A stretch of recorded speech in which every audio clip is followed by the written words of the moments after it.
Alors dans cette vidéo, je vais t'apprendre à faire des petites soustractions dans ta tête, mais cette fois pas comme Pigby, comme Patty, avec les doigts de Patty. Tu as déjà vu dans une précédente leçon comment faire des petites soustractions en imaginant les jetons comme Pigby. Et bien là, ça va être avec les doigts de Patty.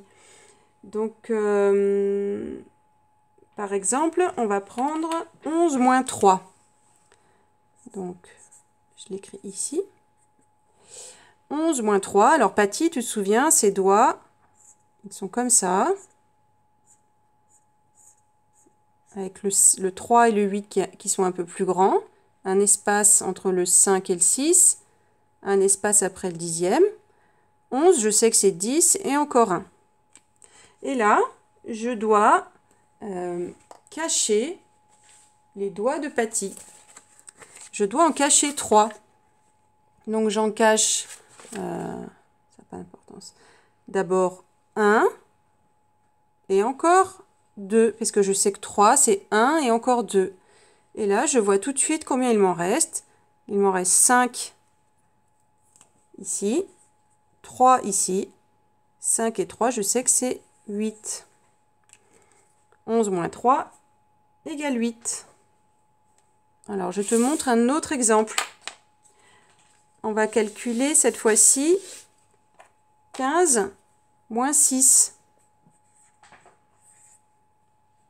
Dans ma tête ou sur mon ardoise, j'imagine les 15 doigts de Patty. 15, c'est 10 et encore 5. Et je dois cacher 6. Alors 6, je sais que c'est 5.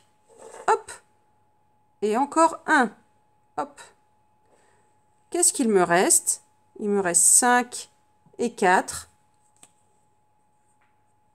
5 et 4, je sais que ça fait 9. Donc 15 moins 6 égale 9. Allez, on s'entraîne encore. On va calculer 16 moins 4.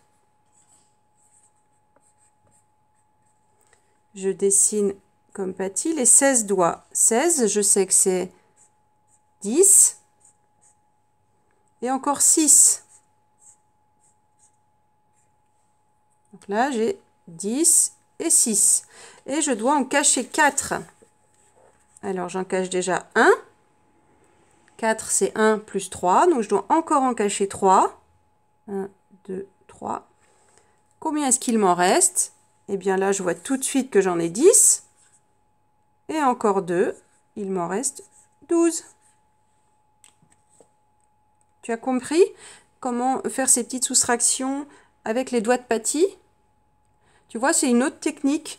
Enfin, c'est la même technique que Pigby, mais c'est différentes manières de le représenter. Dans un cas, on représente avec les jetons, dans l'autre cas avec les doigts, mais on fait toujours, on cache ou on barre toujours en partant de la fin. Ça, c'est vraiment très très important. Alors, ce que je te propose, c'est que tu t'entraînes un petit peu là avec moi. Je vais te donner quelques calculs et tu vas essayer de les faire tout seul, et puis après, tu regarderas comment on fait avec ma correction. Et après, ça va t'aider pour le fichier. Alors, tu vas calculer 16 moins 7. Tu prends le temps de réfléchir, de dessiner comme Patty. Tu peux mettre sur pause. Et moi, je t'explique. 16 moins 7. Alors, 16 doigts, c'est 10.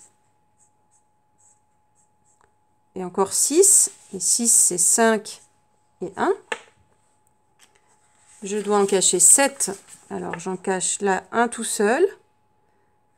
7, c'est 1 et encore 6. Donc, je dois encore en cacher 6. Donc, 5 et 6.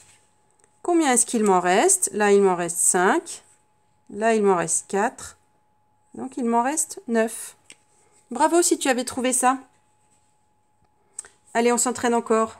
Calcule maintenant 12 moins 5. 12 moins 5.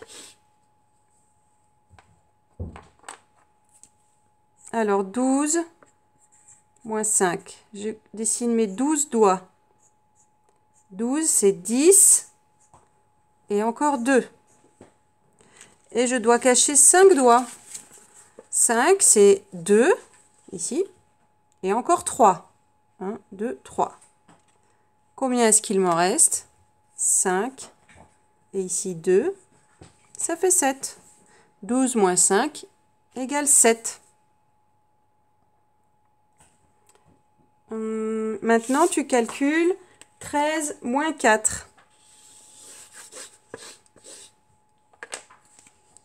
13 moins 4.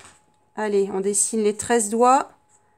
13, c'est 10 et encore 3. Je dois en cacher 4. Ici, j'en ai déjà 3 que je cache. 1, 2, 3. Et pour aller à 4, il faut que j'en cache encore 1. Il m'en reste ici 5, ici 4. Ça fait 9. 13 moins 4 égale 9. Voilà, je pense que tu t'es suffisamment entraîné. Si tu as besoin, tu peux revoir cette leçon pour continuer à t'entraîner et à faire ces calculs sur ton ardoise ou dans ta tête.